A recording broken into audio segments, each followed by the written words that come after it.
வணக்கம். 16/6/2025 திங்கட்கிழமை. Equity market gap up இருக்குமா? கேப் டவுன் இருக்குமா? என்னென்ன ஸ்டாக்ஸ் வாட்ச் பண்ணலாம்? இத பத்தி இந்த வீடியோல பார்க்க போறோம். ஆ கடந்த வாரம் வியாழன், வெள்ளி. வியாழக்கிழமை 250 பாயிண்ட் கிட்ட நிஃப்டி ஃபால் ஆச்சு. வெள்ளி கிட்டத்தட்ட ஒரு 400 பாயிண்ட் கிட்ட இறங்குன மார்க்கெட் டே லோல இருந்து ஒரு 250 பாயிண்ட் கிட்ட ரெக்கவர் ஆனாலும் நியர்லி ஒரு 160, 170 பாயிண்ட்ஸ் கிட்ட டவுன்ல முடிஞ்சிருக்கு. வியாழன் அண்ட் வெள்ளி இந்த 2 நாள் மட்டும் பார்த்தீங்கன்னா, 400 பாயிண்ட் இறங்குனது. ஓவராலா பாசிட்டிவ் வீக்லி பேசிஸ்ல இருந்த நிஃப்டி ஒரு 284 பாயிண்ட்ஸ் வந்து ஓவரால் வீக்ல இறங்கி க்ளோஸ் ஆயிருக்கு. ஒரு பக்கம் க்ரூட் ஆயிலோட ராலி, பாண்ட் ஈல்டு தொடர்ந்து இன்க்ரீஸ் ஆகிறது. குளோபல் மார்க்கெட் முக்கியமா யுஎஸ் பாண்ட். இன்னொரு பக்கம் கோல்டு, சில்வர் தொடர்ந்து ரெக்கார்ட் ஹைக்கு ரொம்ப நியர்ல டர்ன் ஆயிருக்கு. ஈக்விட்டி மார்க்கெட் ஃபால் ஆயிருக்கு. இது எல்லாத்துக்கும் இப்போ இருக்கிற முக்கியமான பிரச்சனை, இந்த ட்ரேட் வாருக்கு அடுத்ததா இருக்கக்கூடிய பிரச்சனை ஈரான், இஸ்ரேலோட இஷ்யூ. ஏற்கனவே வந்து பார்த்தீங்கன்னா, இஸ்ரேல் ஈரான் மேல அட்டாக் பண்ணியிருந்தாங்க. பட் ஆனா இந்த முறை கொஞ்சம் சிவியரா நேரடி போர் அப்படின்னு சொல்லலாம்.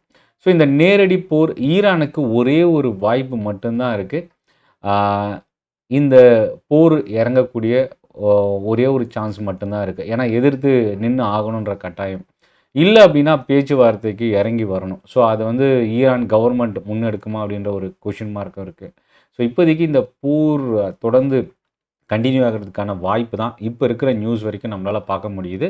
அதனால இஸ்ரேலோட அட்டாக் ஈரான் டிஃபெண்ட் பண்ணுமா? இல்ல திருப்பி அட்டாக் பண்ண போறாங்களா? இல்ல பேச்சுவார்த்தைக்கு வராங்களா? இந்த வாரம் இதுக்கான பதில் நமக்கு கிடைச்சிரும்.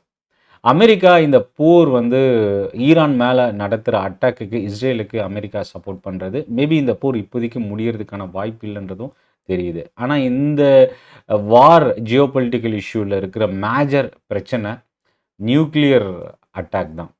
ஸோ அதனால இது கொஞ்சம் சிவியரா இருக்கிறதுக்கான வாய்ப்பு இருக்கு. ஸ்டாக் மார்க்கெட்ட இதோட இம்பாக்ட் கண்டிப்பா இருக்கும். பட் ஆனா S&P 500 ரெக்கார்ட் ஹைக்கு ரொம்ப நியர்ல டர்ன் ஆயிருக்கு. எல்லா குளோபல் இண்டெக்ஸுமே வந்து பெரிய அளவுக்கு வீக்னஸ் இல்ல. ரெகுலர் ஃபால் அதாவது அப் டூ 1% வரைக்கும் தான் இந்த ஈரான், இஸ்ரேலோட பிரச்சனை இம்பாக்ட் இப்போ வரைக்கும் கிரியேட் ஆயிருக்கு. வரப்போற வாரம் ரொம்ப ஒரு குரூஷியலா அடுத்தடுத்து நடக்கிற இந்த ஜியோபொலிட்டிக்கல் இஷ்யூ பொறுத்து மார்க்கெட்டோட மூவ்மெண்ட் இருக்க வாய்ப்பு இருக்கு. இப்போ நிஃப்டிக்கு வரலாம். ஸோ ஓவரால் வீக்ல ஒரு 280 பிளஸ் பாயிண்ட்ஸ் வந்து இறங்கி தான் முடிஞ்சிருக்கு. இதில ரொம்ப முக்கியமான ஒரு விஷயம் என்னன்னா, கடந்த 4 வாரத்தோட லோ 24,460 கிட்ட இருக்கு. ஆனா அந்த லெவல் உடைக்கல வெள்ளிக்கிழமை மார்க்கெட்ல. ஏன்னா க்ளோசிங்ல பெரிய கேப் டவுன்ல ஓப்பன் ஆகி ரெக்கவர் ஆகி முடிஞ்சதுனால, டே சார்ட்ட பொறுத்தவரைக்கும் ஒரு புல்லிஷ் கேண்டில் ஃபார்ம் ஆயிருக்கு. ஆனா வீக்லி சார்ட்ல ஒரு லார்ஜ் பேரிஷ் கேண்டில். ரொம்ப ஒரு க்ரூஷியல் சப்போர்ட் அப்படின்னா, வீக்லி ஓவரால் வீக்குக்குன்னு பார்க்கும்போது 24,350 ரொம்ப ஒரு க்ரூஷியலான சப்போர்ட். கடந்த 5 வாரத்தோட லோ. திங்கள், செவ்வாய் இந்த 2 நாளைக்கான சப்போர்ட் அப்படின்னா 24,450. ஸோ இந்த 2 லெவல் தான் ரொம்ப ஒரு க்ரூஷியலா இருக்கும். க்ளோசிங் பேசிஸ்ல நிஃப்டி 24,350க்கு கீழ முடிஞ்சது அப்படின்னா, அகைன் ஒரு பெரிய வீக்னஸ் கிரியேட் ஆகும். ஒரு பேனிக் செல்லிங் வரதுக்கான வாய்ப்பும் இருக்கு. ஸோ இது வந்து திங்கட்கிழமை ரொம்ப இம்பார்ட்டன்ட் ஒரு செஷனா இந்தியன் மார்க்கெட்டுக்கு இருக்கும் அப்படின்றத எதிர்பார்க்கலாம். ஸோ இத தாண்டி என்னென்ன ஸ்டாக்ஸ் நம்ம கவனிக்கலாம் அப்படின்றத பார்க்கலாம்.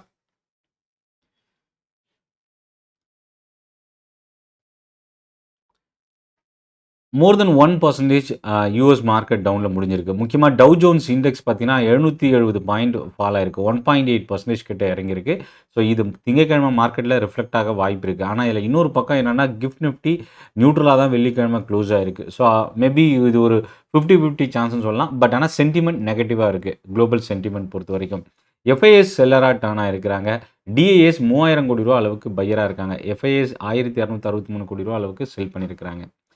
தொடர்ந்து கடந்த வியாழன் அண்ட் வெள்ளியோட ஃபால் தான் ஓவரால் வீக்ல நிஃப்டி டவுன்ல க்ளோஸ் ஆகிறதுக்கு ரீசன். கிட்டத்தட்ட டே லோல இருந்து 250 பாயிண்ட் ரெக்கவர் ஆயிருக்கிறது. முக்கியமா மிட் கேப் அண்ட் ஸ்மால் கேப்ல ரெக்கவரி இருந்தது. பிரெண்ட் க்ரூட் நியர்லி $80 நியர்ல டர்ன் ஆயிருக்கு. டவ் ஜோன்ஸ் இண்டெக்ஸ் மோர் தென் 700 பாயிண்ட்ஸ் இறங்கியிருக்கு. பாண்டோட ராலி, க்ரூடோட ராலி, கோல்டோட ராலி இதெல்லாமே வந்து ஓவரால் ஈக்விட்டி மார்க்கெட்டுக்கு இது ஒரு நெகட்டிவ் சென்டிமெண்ட். 57,000 ரெக்கார்ட் ஹைலேருந்து பேங்க் நிஃப்டி 1500 பாயிண்ட் இறங்கியிருக்கு. ஆர்பிஐயோட 50 பேசிஸ் பாயிண்ட்ஸ் ரேட் கட் ஒரு ரீசன். ஜியோபொலிட்டிக்கல் இஷ்யூ 2வது ரீசன். இந்த 2 ரீசன் தான் பேங்க் ஸ்டாக்ஸ் இறங்குறதுக்கு ஒரு ஒன் ஆஃப் த ரீசனா பார்க்கலாம். இதில் இன்னொரு விஷயம் என்னென்னா, பேங்க் நிஃப்டியோட சப்போர்ட் 55,000, நிஃப்டியோட சப்போர்ட் 24,462, அதே போல் ரெசிஸ்டன்ஸ் லெவல்னா 24,847, 24,936. டிஃபென்ஸ் ஸ்டாக்ஸில் ஒரு ஸ்ட்ராங்கான பவுன்ஸ் பேக் இருந்தது ஜியோ பொலிட்டிக்கல் இஷ்யூவில். நிஃப்டி 50ல் பிஇஎல் தான் டாப் கெய்னராக இருந்தது. ஹெச்ஏஎல் 2% இன்க்ரீஸ் ஆயிருந்தது. கோல்டு ஃபினான்ஷியல் ஸ்டாக் வந்து பாசிட்டிவாக இருந்தது. ஒன்று ஆர்பிஐயோட கோல்டு ஃபினான்ஸ்க்கான பாலிசிஸ் அனௌன்ஸ்மெண்ட் அது. இன்னொரு பக்கம் கோல்டு வந்து அகைன் ரெக்கார்ட் ஹைக்கு ரொம்ப க்ளோஸாக டர்ன் ஆகிருக்கிறது. இது 2 ரீசன். மணப்புரம் முத்தூட் வந்து பாசிட்டிவாக டர்ன் ஆயிருந்தது. க்ரூடோட ரேலி ஓஎன்ஜிசி நிஃப்டியில் ஒன் ஆஃப் த டாப் கெய்னராக வெள்ளிக்கிழமை முடிஞ்சுது. So refinery stock Oil India, ONGC, Chennai Petroleum, இந்த மாதிரி ரிஃபைனரி ஸ்டாக்ஸ் மண்டே வாட்ச் பண்ணலாம். ரிலையன்ஸ் இண்டஸ்ட்ரீஸும் ஆட் பண்ணலாம். அதே மாதிரி ஆயில் மார்க்கெட்டிங் கம்பெனிஸ் மேபி திங்கக்கிழமை மறுபடியும் க்ரூட் ஆயில் இன்க்ரீஸ் ஆக ஆரம்பித்தா ஆயில் மார்க்கெட்டிங் கம்பெனிஸில் மறுபடியும் இந்த வீக்னஸ் கண்டினியூ ஆக சான்சஸ் இருக்குது. 4-5% கிட்ட இந்துஸ்தான் பெட்ரோலியம் வெள்ளிக்கிழமை இறங்கி ஓப்பன் ஆயிருந்தது. ஜி என்டர்டெயின்மெண்ட் வெள்ளிக்கிழமை பாசிட்டிவாக இருந்தது. பையிங் வால்யூம் அதிகமாக இருந்தது. June 16 management board meeting. Jubilant group, Jubilant foods, Jubilant Ingrevia, Jubilant pharma, இந்த 3 கம்பெனி ப்ரொமோட்டர் ஸ்டேக் செல் பண்ணியிருந்தாங்க. இதில் முக்கியமானது ஜூபிலண்ட் இன்கிரீவியா ஒரு ஸ்ட்ராங்கான பவுன்ஸ் பேக் மோர் தென் 10% இன்க்ரீஸ் ஆயிருந்தது. இண்டிகோ ஏவியேஷன் ஸ்டாக்கு மோர் தென் 4% இறங்குனது. முக்கியமாக ஏர் இண்டியாவோட பிளேன் கிராஷ் ஒரு ரீசனாக வியாழக்கிழமை இருந்தது. வியாழக்கிழமை ஃபால்க்கு. பட் வெள்ளிக்கிழமை இண்டிகோவோட ப்ரொமோட்டர் ஸ்டேக் சேல் அனௌன்ஸ்மெண்ட் கொடுத்துருந்தாங்க. க்ரூட் ஆயிலோட ப்ரைஸ் இன்க்ரீஸ் ஆகிருக்கிறது. இது 2 ரீசனாக பார்க்கலாம்.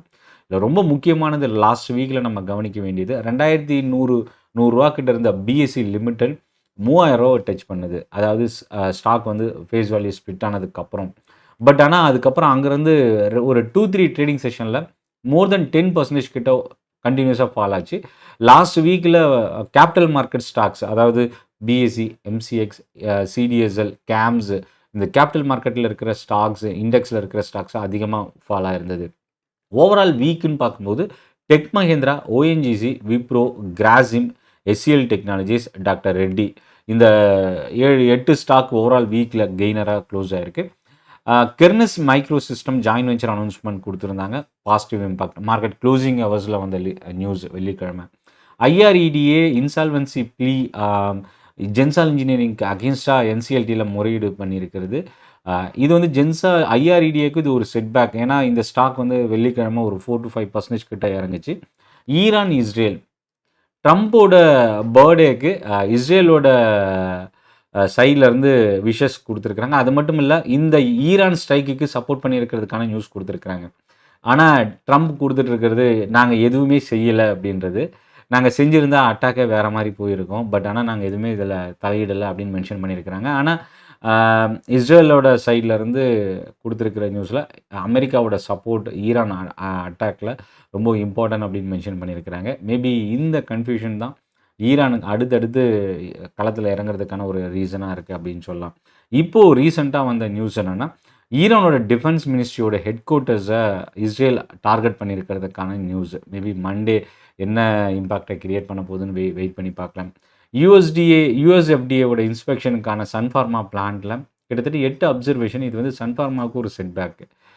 அது மட்டும் இல்லை, இன்னொரு நியூஸ் என்னென்னா, எம்டி வந்து 5 வருஷத்துக்கு அப்பாயின்ட் பண்ணியிருக்கிறாங்க. ஏற்கனவே இருக்கிற largest share holder Dilip Shanghvi executive சேர்மனாக மேனேஜ்மெண்ட்டில் கண்டினியூ ஆகிறன்றதையும் மென்ஷன் பண்ணியிருக்கிறாங்க. சன்ஃபார்மா கவனிக்கலாம். வேதாந்தா ஜூன் 18 வரப்போகிற புதன்கிழமை மேனேஜ்மெண்ட் போர்ட் மீட்டிங். இன்டரிம் டிவிடெண்ட்கான நியூஸ் வரதுக்கு வாய்ப்பு இருக்குது. ஸோ அந்த இன்டரிம் டிவிடெண்ட்கான ரெக்கார்ட் டேட் ஜூன் 24 ஆல்ரெடி கொடுத்துருக்கிறது. வேதாந்தா திங்கக்கிழமை வாட்ச் பண்ணலாம். Eicher motor chief program manager appoint பண்ணியிருக்கிறாங்க. ஏஷியர் மோட்டார் வாட்ச் பண்ணலாம். ஸ்பைஸ் ஜெட்டோட குவார்ட்டர்லி ரிசல்ட் எதிர்பார்த்ததை விட பெட்டராக கொடுத்துருக்குறாங்க. குவார்ட்டர்லி ப்ராஃபிட் 319 கோடி ரூபா இந்த Q4ல் அனௌன்ஸ் பண்ணியிருக்கிறது. ப்ரீவியஸ் குவார்ட்டரை விட 12 டைம்ஸ்க்கு மேலே இன்க்ரீஸ் ஆகிருக்கிறதா மென்ஷன் பண்ணியிருக்கிறாங்க. ஸோ ஸ்பைஸ் ஜெட் வாட்ச் பண்ணலாம். சிஞ்சின் இன்டர்நேஷ்னல் இவங்களோட EIR ரிப்போர்ட் ரிசீவ் பண்ணியிருக்கிறாங்க யூஎஸ்எஃப்டிஏலேருந்து பெங்களூர் பிளான்ட்டுக்கு. ஸோ சிஞ்சின் வாட்ச் பண்ணலாம். ரேகா ஜுன்ஜுன்வாலா தொடர்ந்து அவங்க ஹோல்ட் பண்ணியிருக்கிற நசாரா டெக்னாலஜி ஷேர்ஸ் வந்து செல் பண்ணிட்டு இருக்கிறாங்க. 3% ஷேர் கம்பெனி பல்க் டீல் மூலயமா NSE BSEயில் செல் பண்ணியிருக்கிறாங்க. நியர்லி 13 லட்சம் ஷேர்ஸ் மென்ஷன் பண்ணியிருக்கிறாங்க. நான் ஆல்ரெடி வெள்ளிக்கிழமையோட போஸ்ட் மார்க்கெட்டில் நான் மென்ஷன் பண்ணியிருந்தேன், லார்ஜ் பல்க் டீல் ட்ரேட் ஆகிருக்கு அப்படின்னு சொல்லிட்டு. ஸோ நசாரா டெக்னாலஜிஸ் மண்டே கவனிக்கலாம். பிர்லா கார்ப்பரேஷன் வாட்ச் பண்ணலாம். நியூ ஆர்டர் ரிசீவ் பண்ணியிருக்கிறாங்க ராஜஸ்தானில். இன்ஃபோசிஸ் ஏப்ரல், மே, ஜூன் இந்த ஃபர்ஸ்ட் குவார்ட்டர், இந்த கரண்ட் ஃபினான்ஷியல் இயருக்கான ஃபர்ஸ்ட் குவார்ட்டருக்கான ரிசல்ட்டு ஜூலை 22, 23 மேனேஜ்மெண்ட் மீட்டிங்க்கான ஷெட்யூல் பண்ணியிருக்கிறாங்க. குவார்ட்டர்லி ரிசல்ட்டுக்கான டேட் வந்து ஜூலை 23 கொடுத்துருக்குறாங்க. இன்ஃபோசிஸ் கவனிக்கலாம். என்டிபிசி கமர்ஷியல் ஆப்ரேஷன் கண்டக்ட் பண்ணுறதுக்கான நியூஸு தேர்ட் பிளான்ட்டில் தெர்மால் பவர் ப்ராஜெக்ட்காக. ஸோ என்டிபிசி கவனிக்கலாம். ஐடிசி அக்விசிஷன் நியூஸ் கொடுத்துருக்குறாங்க. Sresta natural bio products private limited 400 crore ரூபா அளவுக்கு. ஐடிசி கவனிக்கலாம். பஜாஜ் ஃபினான்ஸோட எக்ஸ் போனஸ் டே திங்கக்கிழமை. ஸோ ஸ்டாக் வந்து திங்கக்கிழமை ஸ்ப்ளிட் ஆகி ட்ரேட் ஆக போகுது. இதில் நம்ம கவனிக்கக்கூடியது என்னென்னா, ஆப்ஷன் ட்ரேடிங், டெரிவேட்டிவ் ட்ரேடிங்கில் லாட் சைஸு சேஞ்சஸ் நடக்கிறதுக்கு வாய்ப்பு இருக்குது. City Union Bank net interest margin short டேர்மில் ரொம்ப ப்ரெஷராக இருக்கும்னு மென்ஷன் பண்ணியிருக்கிறது. இது ஒரு செட் பேக். சிட்டி யூனியன் பேங்க்குக்கு இது ஒரு நெகட்டிவ் நியூஸு. யூஎஸ்எஃப்டியோட 483 ஃபார்ம் அப்சர்வேஷன் ரிசீவ் பண்ணியிருக்கிறாங்க. ஒரு அப்சர்வேஷனோட ரிசீவ் பண்ணியிருக்கிறது. நாட்கோ ஃபார்மா கவனிக்கலாம். Hindustan zinc government stake sale பண்ணுறதுக்கான டிலே ஆகிறதுக்கான வாய்ப்பு. டிவிடன் வந்து ஆல்ரெடி தொடர்ந்து இஷ்யூ பண்ணிகிட்டு இருக்கிறது. இந்துஸ்தான் ஜிங்க் கவர்மெண்ட் இப்போதைக்கு செல் பண்ணுறதுக்கான நியூஸ் வந்து தள்ளி வச்சிருக்கிறதுக்கான நியூஸ் மீடியாவில் வந்திருக்கு. ஸோ இந்துஸ்தான் ஜிங்க் கவனிக்கலாம். மூடிஸ் டாடா மோட்டார்ஸோட ஜேஎல்ஆர் ரேட்டிங்கை வந்து அப்கிரேட் பண்ணியிருக்கிறாங்க. டாடா மோட்டார்ஸ்க்கு இது ஒரு பாசிட்டிவ். பாண்ட் வந்து பைபேக் பண்ணுறதுக்கான அனௌன்ஸ்மெண்ட். சம்மான் கேபிட்டல் வாட்ச் பண்ணலாம். ஸோ வரப்போகிற வாரம் கார்பரேட் ஆக்ஷன் இருக்கிற என்னென்ன ஸ்டாக்கு 105 ரூபா ஒரு ஷேருக்கு ஹனிவெல் ஆட்டோமேஷன். அதுக்கான எக்ஸ்டேட்டு ஜூன் 16, அதாவது திங்கட்கிழமை. ஸோ அப்போ என்னென்னா லாஸ்ட்டு வீக் வெள்ளிக்கிழமைக்குள்ளே இந்த ஸ்டாக்கு நீங்கள் வாங்கியிருந்தீங்க அப்படின்னா எலிஜிபிலிட்டி வர்றதுக்கு வாய்ப்பு இருக்குது.